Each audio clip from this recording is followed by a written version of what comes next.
Good evening. Welcome back for our May 30th meeting. This is, of course, on the application of Robsham Village, which has been officially name changed to be called Brookview. Seems like it's a more appropriate name. Maybe there's a lot of brick out there, brick and brooks. So this is going to be a catch-all wrap-up. I know a couple of the board members may have some questions. Why don't we go with you, Steve, on a kind of a recap from the last meeting. A couple of issues were brought up today that you guys will reach out to the fire department on. They finally got their new ladder truck in, so there was a question that was brought up, so we certainly can have that addressed. But why don't we give the microphone to you, kind of wrap up and give us an idea. Please tell us about the name change. This is officially going to be the name change, correct, Steve? Brookview? Oh. You're not going to sit on this side. Is it called Brookview at Milford or Brookview in Milford? Just press and hold. Yeah, and hold. There you go. You will. It will work. There we go. There you go. Thank you. Thank you, Mr. Chairman. On behalf of the team, we're happy to be here again and work with you. It is meant to just be one word, Brookview. In our experience, we find that using one name or as little as possible of a name is effective. When we first started working on this site, it's been a long time now, I think Daniel will attest to the fact that I always called Robsham Village a working title. It wasn't what we were looking for. And the family, Paul Robsham, actually, if any of you have gone to BC, you'll see there's a Robsham building at BC. That's Paul Robsham. And his trust is the trust that actually owns the entity, that owns the property. And they were never happy with the name Robsham Village, and I told them that we would work to change it, and here we are. Since we saw you last, there's been a couple of different things, not the least of which is we have issued to you a set of plans that reflect the changes that have occurred over time. One of the things that I'd like to point out is you first saw, I'm not sure whether they saw a plan that showed the whole new entrance through, but I want to compliment Beals and Thomas on the way they gave it a very pleasing meander. And I think that will be helpful from not only an aesthetic standpoint, but also from a transportation standpoint, because won't encourage people to see if they can do a quarter mile on a straight line. So it's got a nice little S-curve to it. And I think that's so for the public's benefit, one of the main concerns was the access point. So in working with Mass DOT and the development group, we had come up with 3 different concepts. One was basically an entirely different exit strategy off the site. And then, of course, there was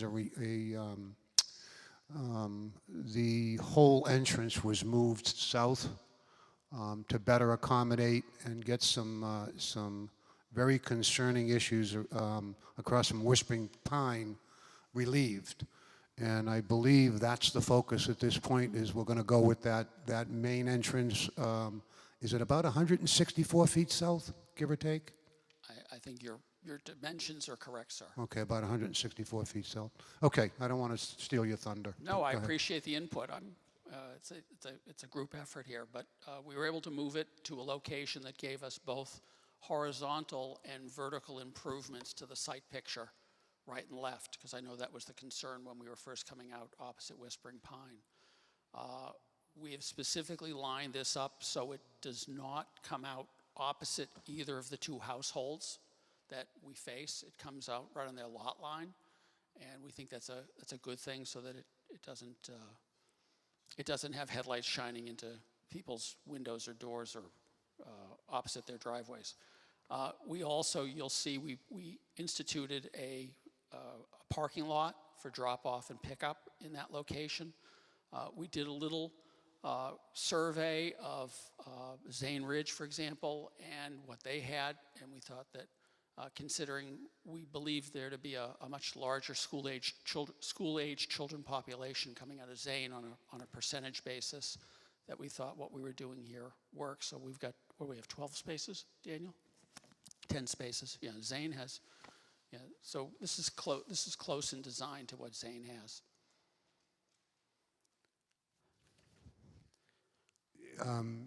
So it looks like you've got that directly right off the main entrance. I don't know how many feet that is from a scale point. Could you give me an idea roughly? As we go along, if you could just give me an idea of footage. How many spaces is that, Steve? That's 10 spaces, sir. Okay. And you'll see that the bus shelter is adjacent to it. And then we've also made an accommodation within the right-of-way on the other side for a bus shelter. Are we talking about the bus shelter for the MBTWT? MWRTA, yes. Okay. Both the MWRTA and if there's and for school purposes as well. Okay. Should they not want to sit in the car with their parents. Okay.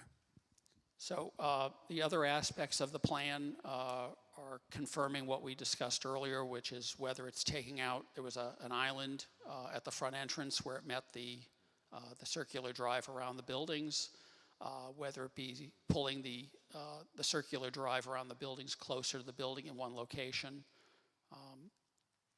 Those are the major attributes of the changes. Oh, and also, obviously, the changes we made to the interior courtyard area that gave the fire department much greater access and improved our grading by reducing the terraces that were in the building or off the building, and also those are the major attributes. You also showed us examples of some similar entrance signs. I'm assuming that's not on a plan yet, but you're kind of still thinking through that entrance process. You know, as far as the signage exposure on the entrance. Well, the landscape plan that's shown in your package has gone to a more naturalized planting plan as far as clustering the trees rather than laying them out in lines. You'll see that they're clustered, and that goes to what I think will eventually come forward with a more detailed plan to you. God's help after this process is over, but as we approach the building permit stage, we'll give you something to take a look at that you can opine on as far as the front entrance sign is concerned. Okay.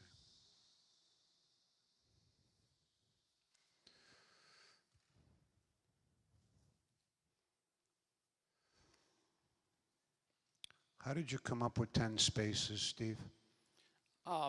We looked at what we thought would be appropriate school-age children generation based on some other property that we've had some experience with. And in fact, I don't have a graphic for you, but I'll tell you that we did a property that there's a couple things here in Waltham. One is 324 units, one's 348, the other's 281. And respectively, the 324 has 12 school-age children. The 281 has 1 school-age child, and 348 has 2. We did a 516-unit site in Salem. We've got 8 kids coming out of there, and the most number of children we've got coming out of any site is a site we were associated with in Hopkinton called Legacy Farms. And there's 236 kids out of 940 units, which gives you a school-age children generation of 0.25. But that's far and extreme, and those are primarily townhouses. So we felt that looking at a more of a mid-rise product, such as the earlier examples we gave you, we thought that the 10 would be appropriate, considering it gets split up over 3 schools.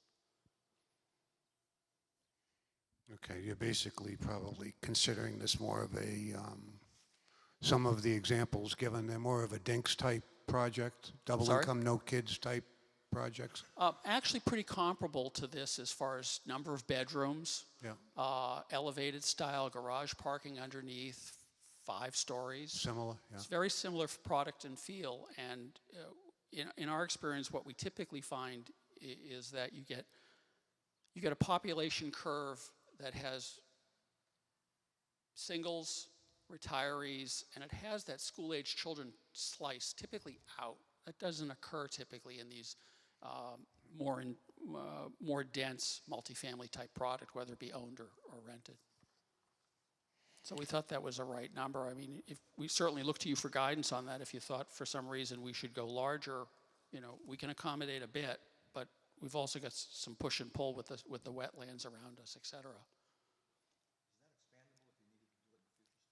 Yes, that's basically what I'm saying, is that if whether we do it now or we had to do it later, we could do that. Yeah, we want to obviously want to provide a safe environment for them.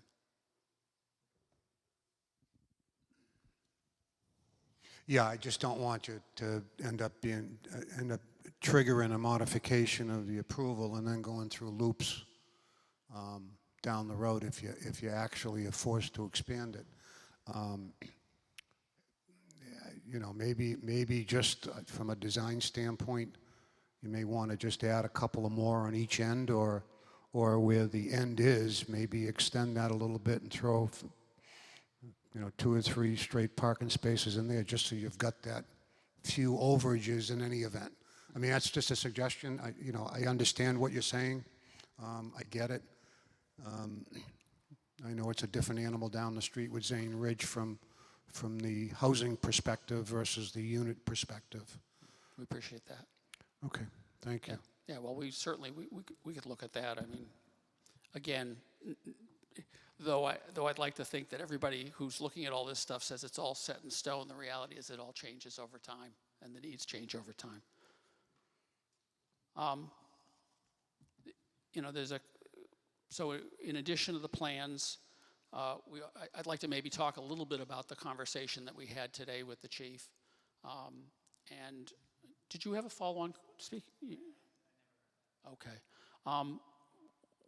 Through Jerry Moody, Mr. Moody, we received a note that the chief was concerned about access at the buildings from a apparatus standpoint. And we went back and we looked at it from a couple of different standpoints. One standpoint was Daniel, early on, we met with the chief back in December, November, so early in the process. We met with the chief and we went, and the deputy chief, and we went through their concerns. And we had created a work product that expressed, and in light of the new piece of apparatus that they're getting, what they could reach and what they couldn't reach. And we dusted that off again today and provided that again. And I think you've got pretty much universal coverage throughout the buildings. There's a couple of spots where you've got. You want to talk about that at all?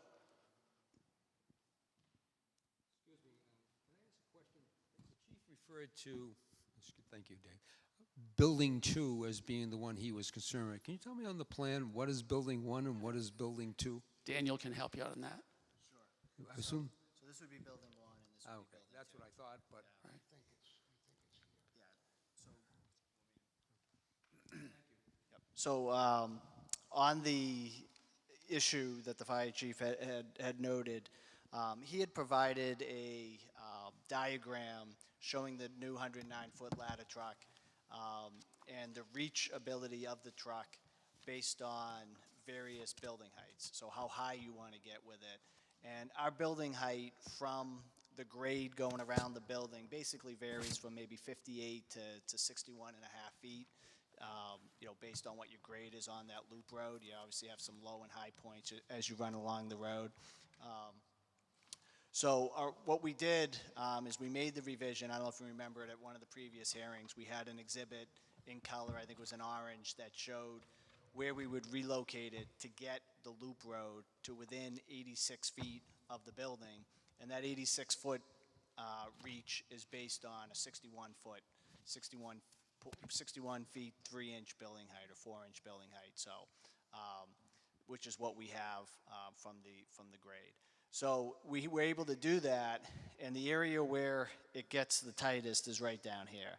And one of the issues as to why we originally had this where it was had to do with creating a longer access road down to the parking area, and to the garage entries here, just to keep this slope at an appropriate slope. So we do have the ability to pull this forward a little bit if the fire chief wants to request that. What was driving the grades through here was the soil absorption system. But when we added additional parking to get up to the 600 parking spaces that the board requested, that forced us to put a wall in here anyway. So having a wall here, we do have the ability to vary these grades now.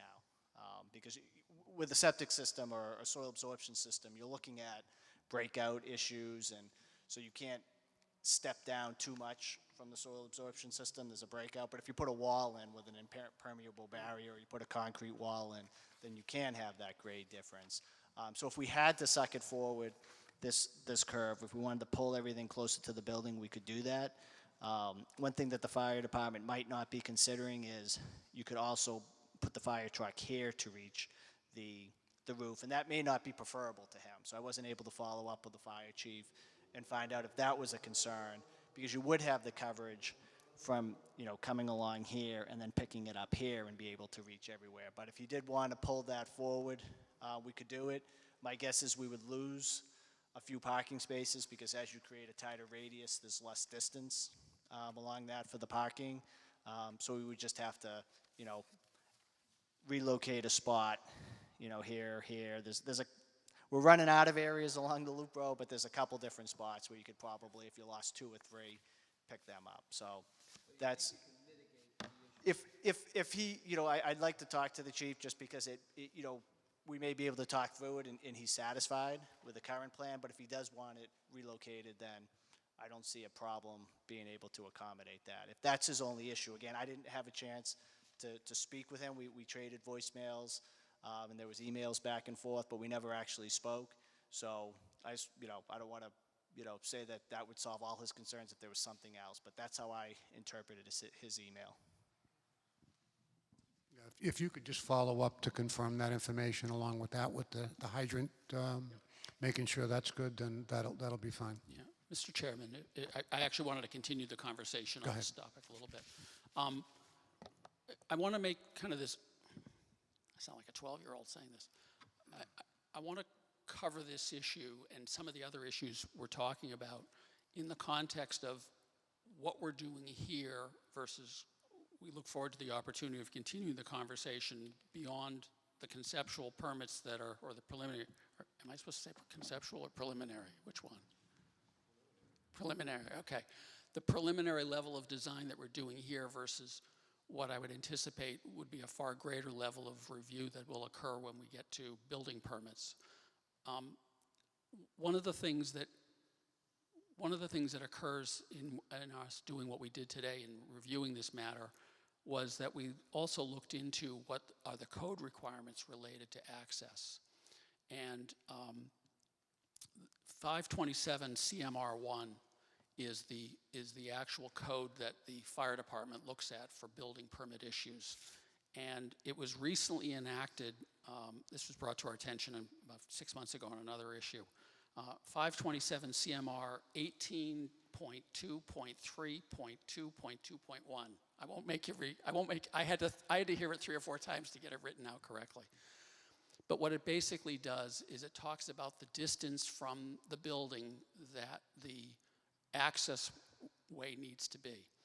And the reason that this has come about is because there's been cases where fire departments have said to applicants, I want a road immediately adjacent to the building. I want it all the way around. And in some cases, the applicant is saying, you want me to run a road through wetlands, you want me to do some other things that can be rather deleterious to what I'm trying to do here. What's come out of that is this regulation that from a national standpoint says if you have a fully suppressed building, as long as you're within, I think the number was 450 feet, you're fine. Here in Massachusetts wrote its own section, which I think I shared with the chief and I shared with Mr. Moody, which said 250 feet is the measure. So in some ways, some of the things that Danielle is describing is a push and a pull between some of the other things that we're trying to do. And what we'd like to do is, at your pleasure, is leave some of these things to be resolved as we pull together the wastewater issues, the wetlands issues, the stormwater issues, because there's a lot of moving parts. And we know that we'll have to satisfy the chief when it comes time for a building permit, but we also have to balance that with some of the other things. That's my point there. Should I just continue with some of the other things? Go ahead. Omnibus? Sure. I just wanted to apologize to the board for, I guess you were a recipient of a letter from Protect Wayland that didn't have very nice things to say about me. I will tell you that Mark's partner, Paul Haverty, and I, and Daniel is part of the same team. We've been in a real slugfest in Wayland over what we thought should have been a reasonably, I don't want to say well-received. We knew it was going to be a tough situation, but the neighbors have made a point. They even sell, I have to tell you, they've even gone so far as to mobilize very negative social media against my wife. So they're not nice guys or girls, and they're doing some pretty tough things, and so I apologize for the fact that you received this letter.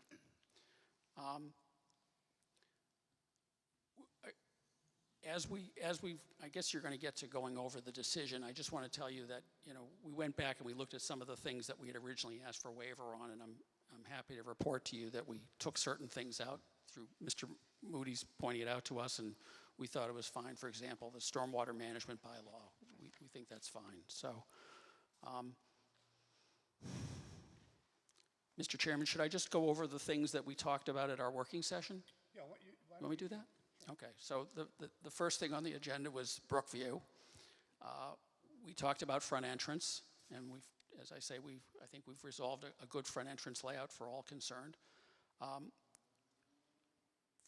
The chair had asked me to reach out to Lenny Marcone, who's from the school department, and he said that he would specifically not enter the property with school buses, that he will only stay on the public way.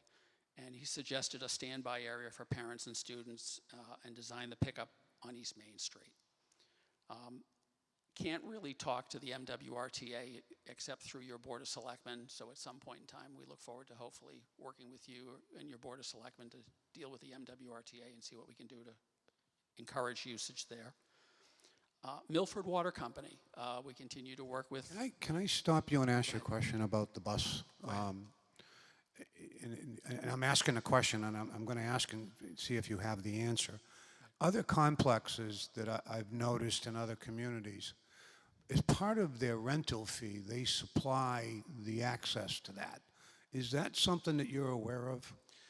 There are, if I had Rob Nagy here from VHB, I could use the right words, but there are transportation plans that we will probably incur that will be part of our effort and that'll actually add to value. Right. I'll tell you, I've had the experience of doing that. We did a site that had an MBTA stop in front of it, and we had to stop the stop during construction because we had cranes swinging over it, et cetera. But the minute it came back, it became a raving success, and I see people walking out of the apartment complex and getting right on the bus, and they're very happy for the fact they don't need to use a car.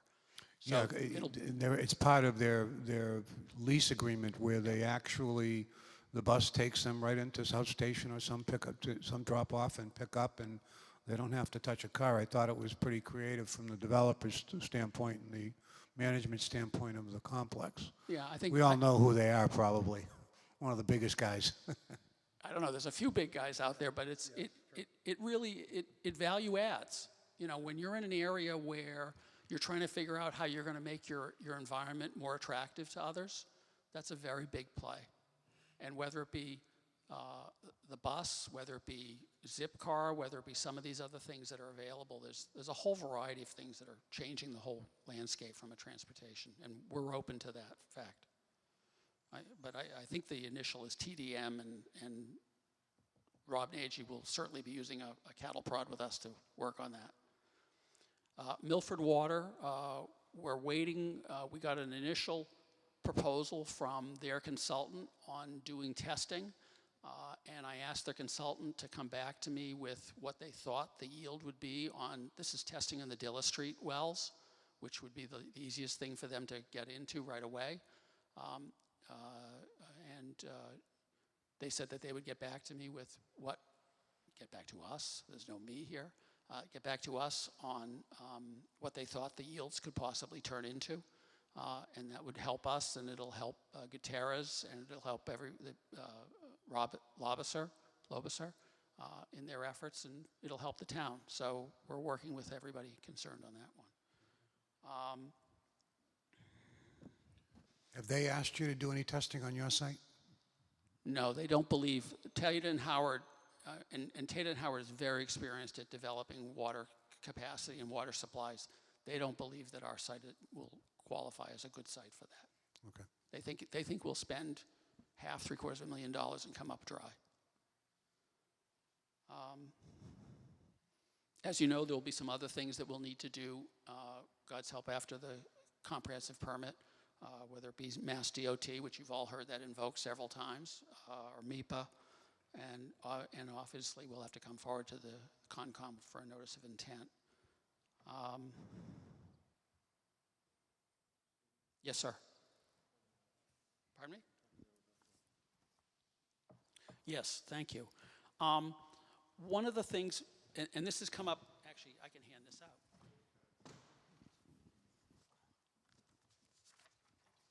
Thank you. Sir? I can't hand out and talk at the same time, so I'm just going to get down the line. Thank you.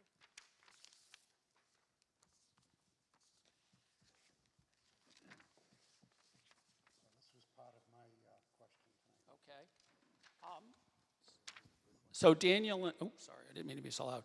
Daniel and I talked about this a bit, and we came up with this exhibit, which is the types of activities that we would like to be able to allow for the balance of the site.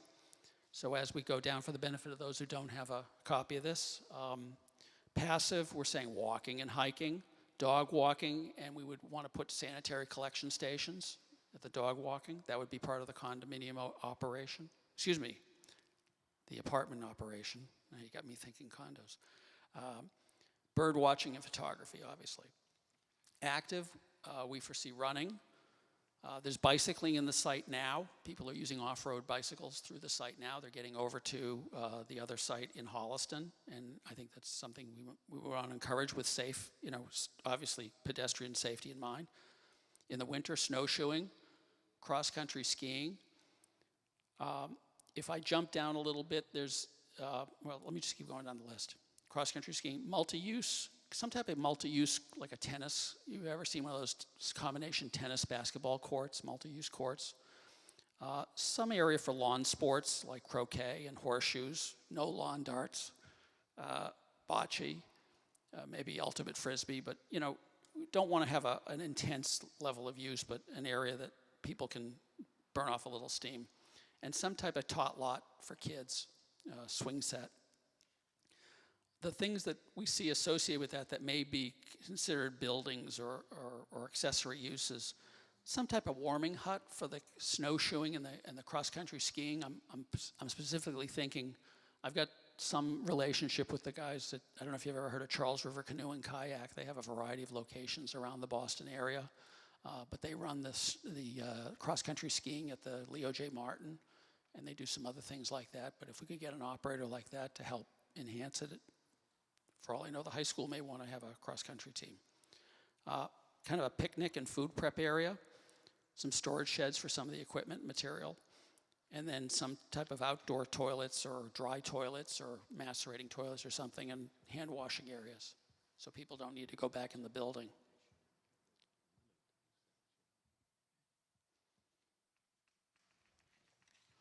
But that's our proposition on the use of the balance of the site. Steve, in terms of use of the balance of the site, was there a plan to separate out a area that's strictly associated with the occupants and their use and the management's use, separate from an area that would be open to the public to some extent? I actually don't see them as seeing a need to split them apart. I mean, I don't anticipate a significant use on the site by outsiders. I mean, they got to come in a long driveway, parking's, we're not proposing to build a lot of additional parking for their benefit. But these areas would be then, you anticipate to be open to the public? I think so, yes. There's a chapter associated with that in the state law about people using on private property, isn't there? Yeah, so By liability issues specifically. that's the point. Right, as long as you're not charging for them. Right, and I have the statute in my inbox because I can't remember the number of it, but it's something that we used recently in Carlisle. So we can attach this list to your, yeah. Yeah, that And would if be there's the idea. anything substantial from a planning process, you know, you just bring it forward, I would think. Yes. I took a guess at this, calling it Exhibit C. I didn't know if that would fit within the back or not, so I just took a shot at it. Steve, one question that came up for me was that I know that Mark and Jerry worked on different conditions and so forth and was very well done.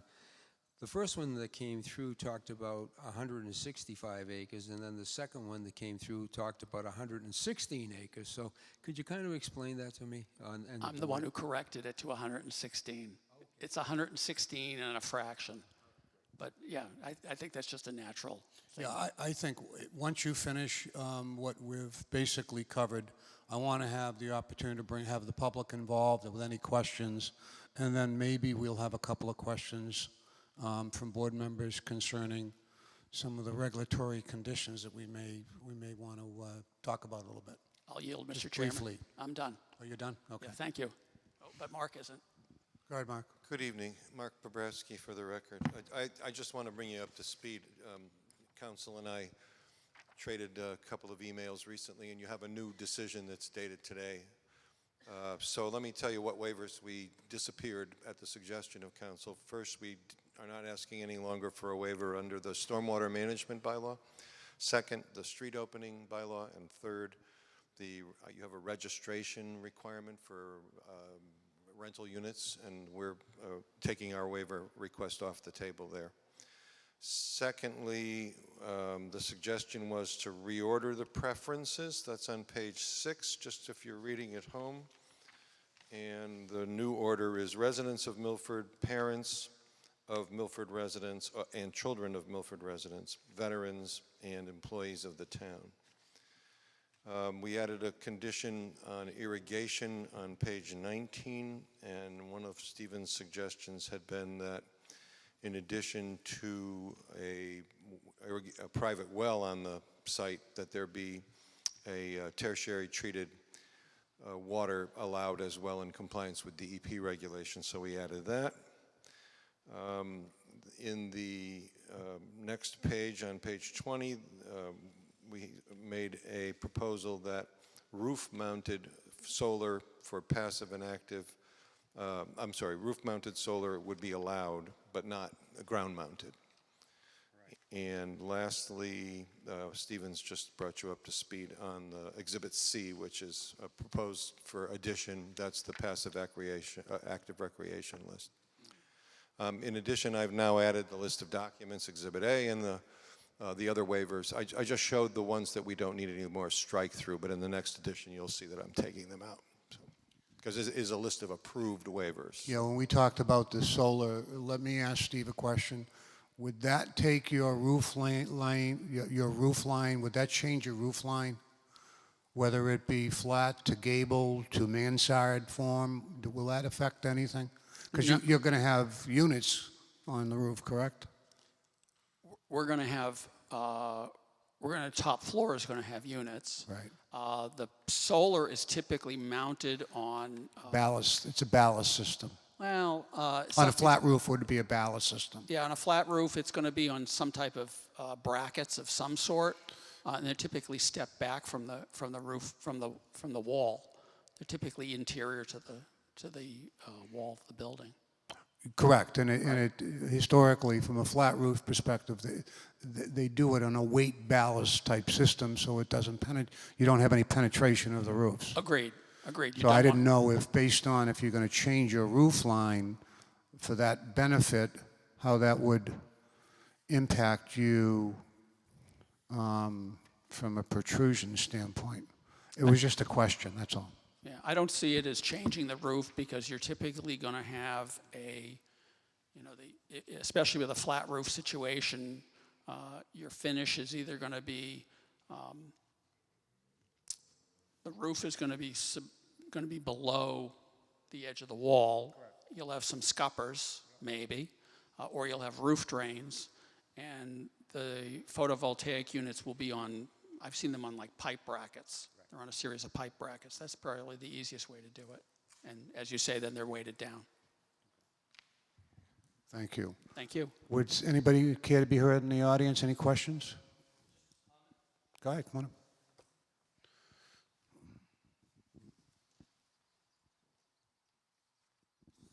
Thank you. Jim Flanagan, Whispering Pine Drive. I want to thank the ZBA and the applicant for working to move the entrance to the project. I think that will help mitigate traffic. I know there's still a lot of other issues with the traffic. I consider myself a expert witness, having lived there for 21 years, which means I've entered and exited there some 20,000 times. And so I hope that you would have considered that expert advice in your decision making. I also want to comment because when the applicant presented the traffic study, my sense was that the paper studies, and having been through graduate environmental engineering program and practicing environmental engineering for a number of years before I switched to mechanical engineering, the paper studies are not always accurate. And I don't mean they're meant to mislead, but they do not reflect actual conditions on all sites. Hence the town crier article about Milford Crossing. And I'll just read just a couple of sentences for those who aren't residents, haven't heard it. Milford Crossing is on track to cause 4 times as many accidents as used to occur. That's from the chief of police. I'm sure there was a traffic study done. I'm sure it was reviewed. And I'm sure it was approved. Yet I don't think anybody said there were going to be 4 times as many accidents. Yeah, the aspect, I did see that article, and in defense, I think, of the planning board, the accidents that caused that, most of those, there was no signage installed. Right. And that was a shame, because the traffic is miserable there. It's miserable anyways, but I witnessed people coming in that area and taking a left on 109 into that plaza, going in the wrong way. And if there was signs there and good signage, they probably would not have tried it. Right. But clearly it did create a problem. And to your comment, I want to alert you to the fact of the traffic study that I caught on Route 16 at the former Stop and Shop location. And from a marketing standpoint, that particular use, they're indicating that there's 35,000 cars that pass by that shopping center every day, which is totally false. Mass DOT has it at around 14 or 15,000. So when you start looking at these numbers, there's a multitude of aspects of numbers, whether it's from Mass DOT, a standard traffic count company, or from the tenant themselves that are in the location. So the caution is always there of what is accurate. And a lot of times what we see in traffic counts sometimes doesn't portray what really is happening on the ground, and whether or not that traffic count is a 24-hour traffic count daily, or is it an hourly traffic count? Right. So when I saw the 35,000 car report go in front of Quarry Square, I almost fell off my stool, because clearly that was nothing but an increased marketing aspect, and there's no way 35,000 cars are going by that property, especially when a recent traffic count that I was involved in wasn't even close. It was 13, 14. Mass DOT, I think, had it at 14, 15, 16. Others say it's 18. So I agree with you that the traffic counts can be skewed, here and there, but that particular intersection down there is a tough one. Okay, thank you. I can just add to that, because I live down there. I live on Treadle Drive, and 495 entrance is 200 feet or less from where I get out onto Treadle Drive. So, but the most disheartening thing was they did finally put up some signage there. And all of a sudden I see our new bus company, the one that travels around, he takes a left right there into the, now this is what do not enter and everything else. So, you know, it's, yeah, driver beware, you know, but I understand. Yeah, absolutely. Anybody else care to be heard? I have just a couple of comments. And again, I believe Mass DOT is with us concerning the new entrance that we're currently all in agreement with, as far as we know. Okay. Are we still going to be focused on the flashing beacon? We talked about a beacon, a flashing beacon, whether before or after. Are we still talking about the beacon? We're talking about a pedestrian beacon? Yeah. Or a warning beacon? We've talked about it, but we never came to, I think we were more concerned about the dealing with the 3 different safety aspects of the entrance, and maybe the beacon just got kind of lost. So that's why I'm bringing it up as a question.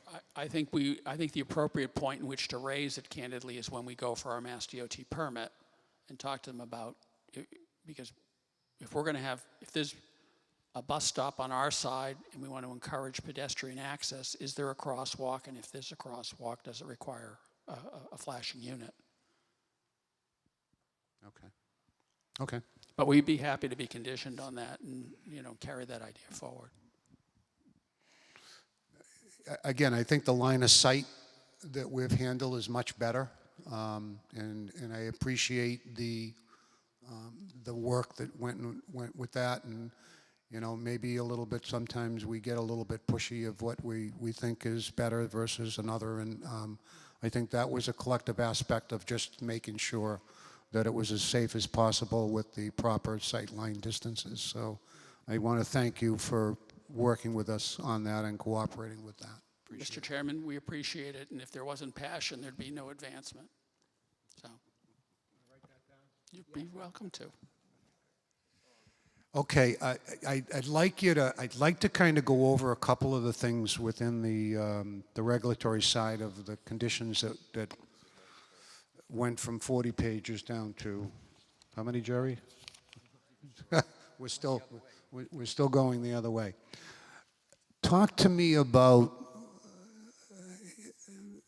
you've got your construction permit. Talk to me about the occupancy permit process. We have in the proposed conditions the even, Stephen, of delivering an affordable unit and then a market rate unit and not having that go upside down. And I'm asking this question because it just happened in Stoughton. To what level are you seeking an occupancy permit? Is it by floor or is it by complete building? Talk to us about how that's going to happen. What you'll typically find is you will not be able to do it by floor, all right? There's a famous case in Revere where they did it by floor, and no one can understand how that ever occurred. What you'll find is that you may be able to split the buildings vertically by fire separations. So if you have a line of fire separation doors that line up through the building, you may be able to do that. You may be able to take that segment at a time. That's candidly how we've done it in the past, is we'll figure out where you still have 2 means of egress, you have all the other things that are necessary for occupancy, and we ask if we can have a temporary C of O in that section. And that's historically how we've done. Does that mean we have to have a fire watch? Does that mean we have to have a live-in super who's there or something? It may mean those sort of things. I don't know. But it's a terrible thing to build 300 units and have no occupancy waiting for the 300th unit to finish. And especially where we've got ostensibly 2 buildings, you certainly can split it in half and it'll probably be broken down more than that. Well, and that's the reason why I brought this up, because, you know, I don't like the term a temporary occupancy permit, because a building inspector can provide a temporary occupancy permit with no flooring, you know, no carpet, let's say. So I want to avoid having a deliverable based on, you know, a temporary occupancy. So, and that's why I kind of want your feeling of what you're kind of going to go after. If it's building 1 first, and the foundations are in on building 2, and you're going to complete building 1 and then occupy building 1, that's a great idea. I'm just concerned about providing occupancy permits in different levels when, especially with residents moving in, and you've got the top floor, and you know they're still trying to solder pipes or put PEX plumbing in on that unit. No, I appreciate what you're saying, Mr. Chairman. I don't foresee it as that because, as I said a moment ago, I think you're going to have safety in the stack. So if you start at one end, if I may, if we look at one of the buildings here, is that the best scale? Yeah. Okay. So I'm going to anticipate that we're going to put the mechanicals in one building, and the mechanicals in one building are going to feed the other. So you'll have your boilers and your heat exchangers and all of the other equipment in one building, and it'll have a feed over to the other building. Right. And then you'll energize this building. You'll do and because you can't. In 2 buildings of this size, you can't get that many people onto the site at one time anyway. So you're going to roll your way through, and as you roll your way through, you're going to then roll them into the next building. And as I said earlier, what you may find is that for sake of convenience between elevators, and I think we've got 8 boxes designed into this right now, but between elevators and egress stairs, et cetera, there's going to be certain limitations as to how much you can break this building down anyways. But as you work through it, you're going to have to satisfy your own design professionals, and then you're going to have to satisfy the life safety professionals as to what's realistic. Yeah, that's kind of the reason why I asked the question, is to get a guideline of what's going to be anticipated as you move forward. I can't tell you at the moment because I don't know how the building's broken up. Right. But You're not at that stage yet. We're not at that stage, but having lived through it on several occasions, I will tell you that, and I'm saying in buildings of this size or larger, I'm very sensitive to the issue. You know, I have to look at you and say that I put my own self at risk for putting other people at risk, and Right. I'm not going to do that. And then and this is probably for Mark, and Jerry could probably answer the same question, but I think the board wants to be clear too, upon the decision through the ZBA, from a recordable standpoint, the effective start date is when it gets recorded, correct, Jerry? Not when it's Or recorded. decision. When you approve it, when it gets filed with the town clerk, that's when it's official and with no appeal. Filed with the town clerk, and then I think it's good for a period of 3 years after that. You have to have a building permit issue within 3 years. Within 3 years. So the clock, and that's my point. The clock starts ticking when it hits the town clerk, Yeah. irregardless if you decide to record it or not. It's the effective date to start the 3-year period would be the filing of the decision with the town clerk. You know, Providing there's no appeal period. Yeah, many towns will give you the 20 days for the appeal. Okay, let me ask you the next question. If you appeal one of our conditions, what happens then? We go to Housing Appeals Committee and the matter is stayed in terms of the 3-year Right, period. so your clock stays and, So- and stops ticking. Yes. Okay, that I wanted the board to have that knowledge as well. Yeah, we're told. Of course, the 3-year period, the Housing Appeals Committee has never failed to extend that if you come in and say economic conditions have prevented us from going forward. So they're very liberal in that regard. And that was one of the other reasons my question for the construction and the occupancy permits, and what level does that get to in the event that happens? And we have a downturn, he's got to stop construction, he's got 2 floors finished, or 1.5 floors He just has finished. to commence construction within 3 years. He doesn't have to finish. And so there's no lapse if you've commenced construction. I understand that, but if the financial meltdown happens, and he's sitting there, God forbid, and he's sitting there with a floor and a half occupied and a floor and a half unfinished.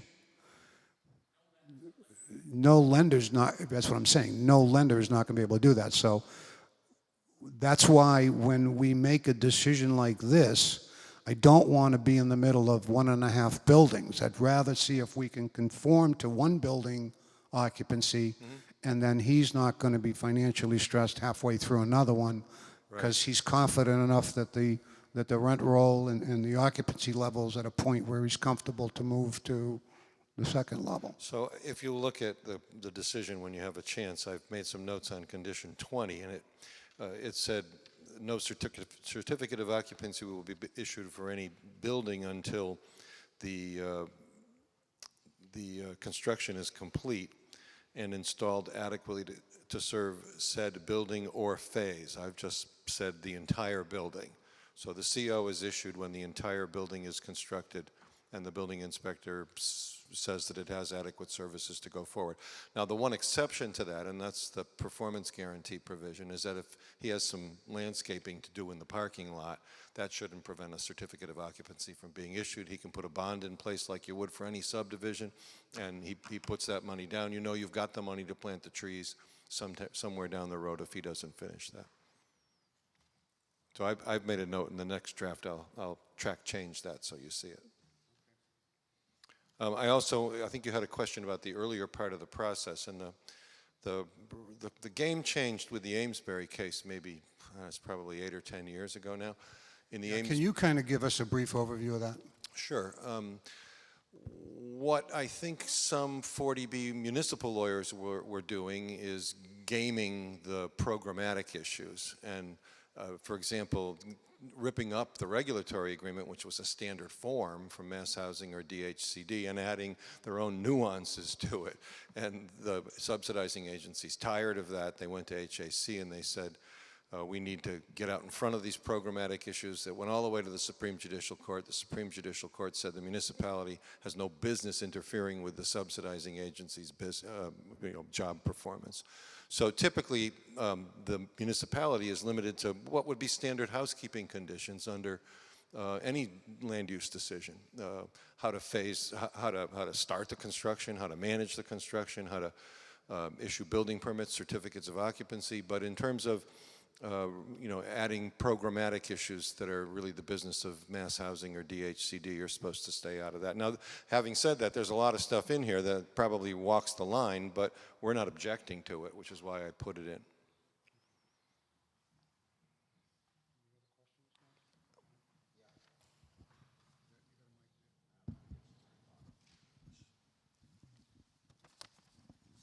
Yes, I have a question concerning the entrance and exit to the facility.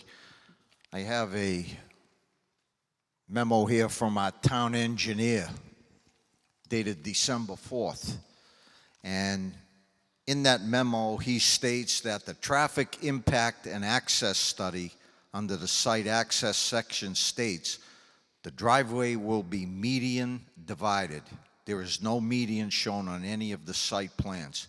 Typically, a median is used to address safety concerns associated with a development with only one lengthy access drive. Is that on the plans? Am I missing that, or?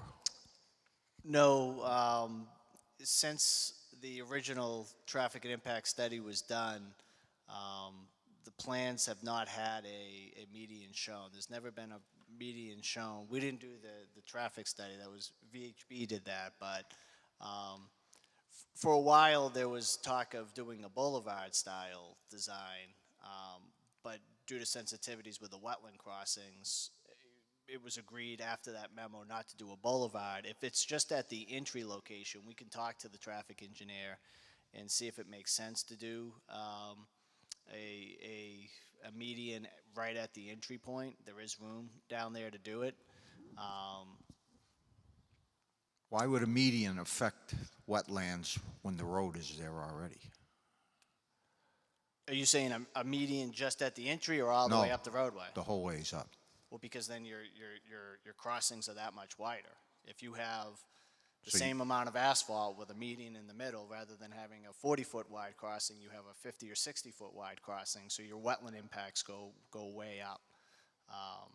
So you're saying a median would cause 20-foot difference in the width? Whatever the width of the median is, Yeah. it would cause that much. Yeah.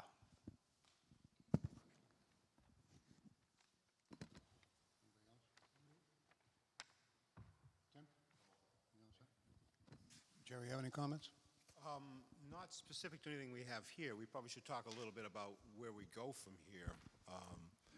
And you may be ready to close the public hearing. Certainly not going to make a decision tonight, I don't believe. You've got a lot, we have a lot, still work to do on this proposed decision. So you may consider closing the public hearing tonight, scheduling another hearing further out where you can begin to consider a final decision. In the interim, Attorney Bobrowski and I have talked, and just as we've had workshops on a lot of issues on this that have been very helpful, maybe we have a workshop on the draft decision too, where the chairman and maybe one other member, but not a quorum, can be present and begin to work over some of the more specific questions and issues that may be arising from this draft decision. So that's my thought, again, to maybe close the public hearing tonight, schedule another date to literally make a decision, and in the interim have a workshop session to go over some of the detail on this. Just as a preliminary matter, before we switch gears, Dan has a drawing of the Whispering Pines intersection. Should be an exhibit. Yeah, that would be an exhibit to, you've got it listed as a potential exhibit to do this work prior to occupancy. Yeah. And I would propose that we attach that as Exhibit D and put a Whatever. condition in Yeah. to that it has to be done prior to occupancy. Right. You want to talk about it? Yeah, just briefly, there's no on-the-ground survey. Let me get my copy. Here you go. Yep. So there's no on-the-ground survey that we possess right now for this, so this is based on a compiled survey. So we would have to do a survey prior to building permit issuance to make this more real. I did go out there on my way here tonight. The existing edge of pavement appears accurate as it shows on this plan. It's about 27, 28 feet wide. So in order to get a car to be able to go make a right-hand turn while a car or two is waiting to go left, you'd have to widen it out probably about 5 or 6 feet. And there's room within the right-of-way to do that, it appears. Again, this is a compiled plan, but even holding the southwestern side of the roadway, there should be room on the northeastern side to do that. You'd have to relocate a catch basin. The sidewalk on that side would need to be relocated as well. But it seems very feasible to do. So this is a rough sketch here just to have something on record to show it. It's consistent with the town planner sketch that he had done. That had the alignment a little bit different because he had done the sketch on the design plan that was for Whispering Pine as opposed to, even a compiled survey. But in essence, it's the same type of thing. We'd have to look at the taper distance coming back. There's certain requirements for that. And it looks like it's starting about at least 100 feet back, so. Yeah, it's probably, this is a Gradual. 30 scale, so it might even be 120, 130 120 feet feet yeah, back. something like that. I just think it was an important component to add in to help alleviate some stacking on Whispering Pine, specifically if you can get a right turn out of there without waiting any longer than Jim needs to wait. You start going right, Jim, and then circle around. Thanks for putting that out there. I appreciate it. And again, I understand the detail aspect would need to be worked out with this from the engineering standpoint, but it's nice to see that this is going to be handled and addressed. And just We'll just use this as an exhibit, Mark. We can use that as an exhibit. Okay. And to answer one of your previous questions, the parking area for the school bus Yeah. drop-off is approximately 90 feet from the traveled way of Route 16. Okay. It's tough to move it back too much further than that just because you get that initial wetland crossing coming in there. So, you know, we thought that that was a reasonable distance back, that it's safe for the vehicles coming in and out of there, but not so far back that it's going to start impacting the wetlands. Yeah, the bus shelter, if you could better define that too on a plan, that would be helpful. It's not defined that well Okay. from a, well, probably is on the bigger plan, but that's fine. Great. I don't know if there's any additional comments concerning the actual conditions at this point. I've made a couple of notes to tighten up some language and certain things which I can work with Jerry on and some other board members, but I like the idea, Mr. Chairman, of having a small group meeting perhaps next week. I do have a meeting in Berkeley on the 7th at 7 o'clock. I'd be driving right by here anyway. If we could meet at 3 o'clock, then I can continue on my way from here to get something to eat and head for Town Hall. Yeah.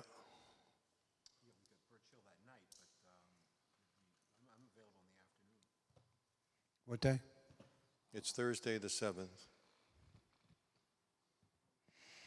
For those of us old school. Melissa, you got to put that on the schedule? Yeah, the 7th, is it Thursday? What time? 3 o'clock? We can really hammer out the language and walk through all the conditions. I can explain where I'm coming from, and Yeah, I why can. don't we paper, yeah, why don't we try and do that? Okay, that's great. Yeah, and if the board member wants to come, we just can't have more than 3. Whoever wants to come.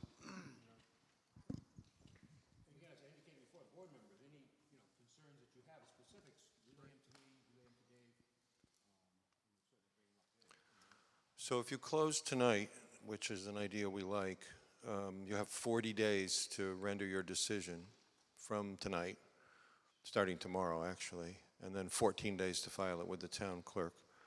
If we need more time, you'd obviously Oh, yeah. give us an extension. Yeah, once you've closed, the 40 days, I don't know why do you have 14 days to file a variance decision, 90 days to file a special permit decision, and 40 days to file a comprehensive permit decision? Different dates. It's just the way it is. I don't know, it's the legislature at work.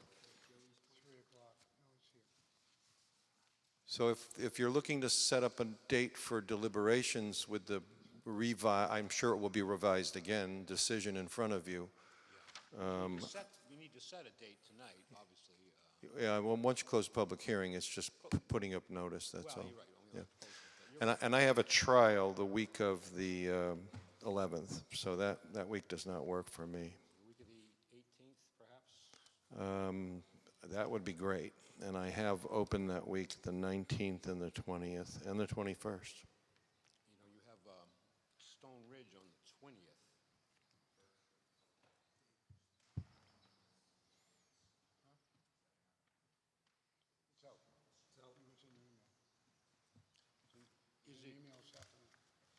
Could we possibly do this at 6 o'clock on the 20th, since you're going to be here anyways at 7 o'clock? I love it. Be great. Trying to be efficient. Keep you guys. To have the theoretical decision made. Yeah, your decision made. Have the workshop next week, and more if we need it, and then meet on the 20th at 6 o'clock to render a decision one way or the other. That's great. You got that, Melissa?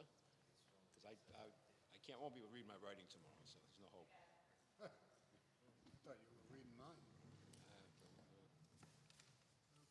Perfect, and we thank you very much for that.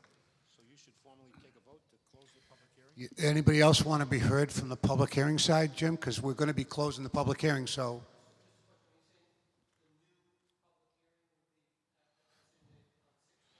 No, they'll make it, the public hearing will be closed, so the public can't have input. The public can be here, but everything else being equal, they may make a decision that night. That's there Right. now for them to deliberate, discuss, and make a decision. And conditions, all the conditions that go on it, so. And that's why we're asking if there's anything here tonight that anybody would like to bring a question up on. You can come, you just can't be public. Just can't be a comment. Not hearing that, then we can close the public hearing. And then we're setting it for the meeting for the 20th 20th? at 6 o'clock. Melissa, you got it? I'm sure you'll have to send reminders out for everybody to be here an hour early. Okay, with that, any other questions, comments, or concerns? If not, we thank you. Mark, you have anything else to add? Just wondering if you're going to accept a motion to close the public hearing, or, thank you.